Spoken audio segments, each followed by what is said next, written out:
Bismillahirrahmanirrahim. Assalamu alaikum. Today we have to discuss the use of figurative language in the Milan de Flaws by George Eliot. So these three are very important to understand.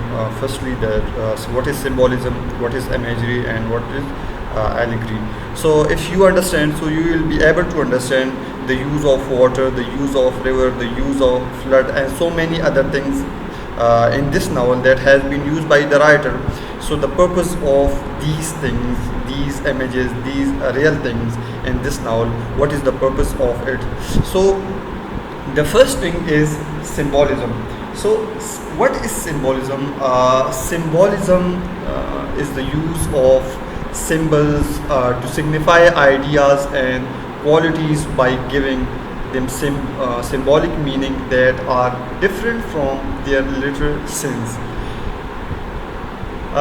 Symbolism can take different forms. Generally, it is an object representing another to give an entirely different meaning that much deeper and more significant. So the using of an object.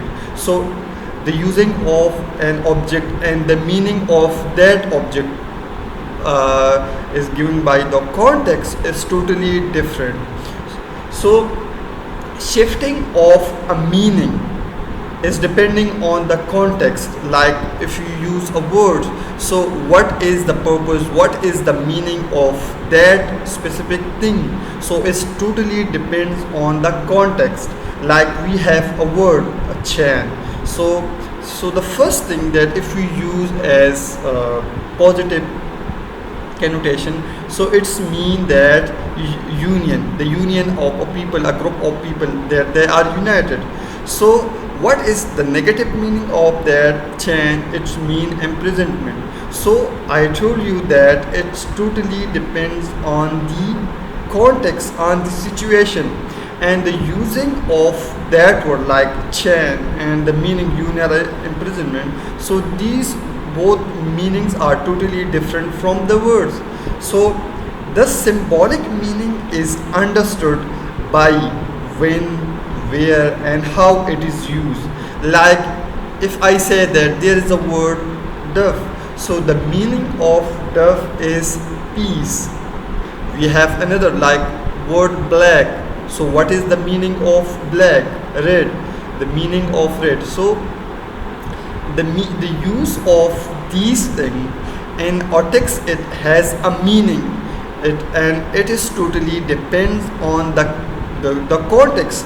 The meaning we interpret of that word is totally dependent on the context. So the using of such kind of thing are known as symbolic words.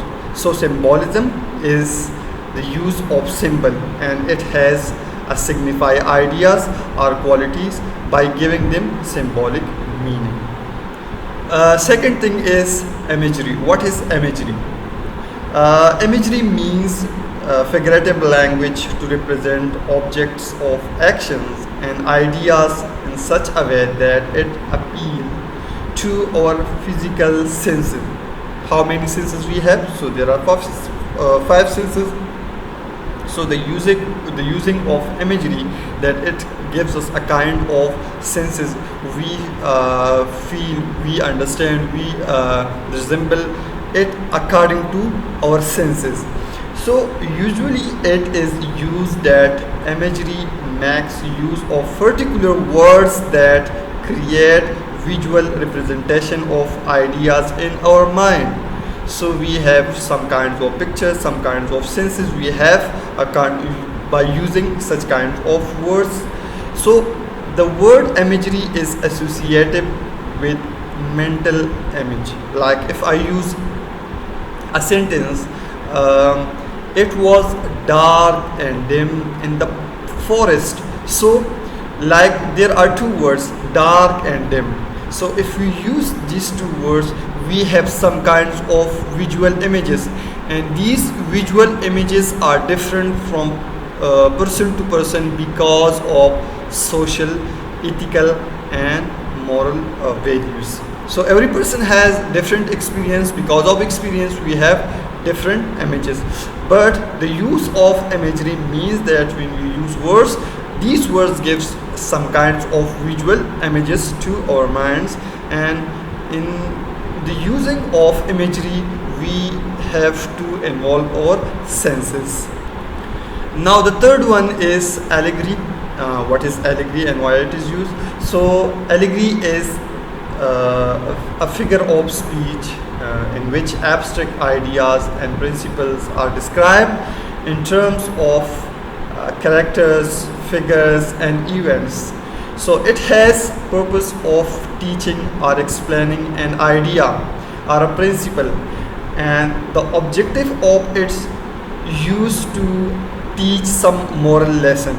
So the use of allegory, the use of such kind of characters or events which gives some kinds of moral lesson to our students. So it is taught to us that we get some kinds of moral lesson.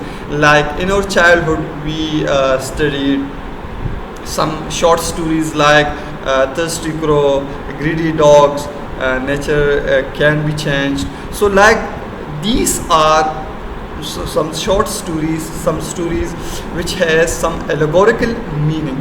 So the use of such kind of character, like the word dog in greedy dog, what is the purpose of that dog? So it is a representation of a character that there are some people they use in their society. So what is the result of that kind of particular character? So the use of allegory means to give some kinds of moral lesson to our students, to our society. So these three things are used in this novel in different form, in different episode and cast and different characters. So now hopefully you will be able to understand that what does mean of symbolism, imagery and allegory, and how these things are used in this novel by the writer, and what is the meaning of different things. So now you will be able to understand.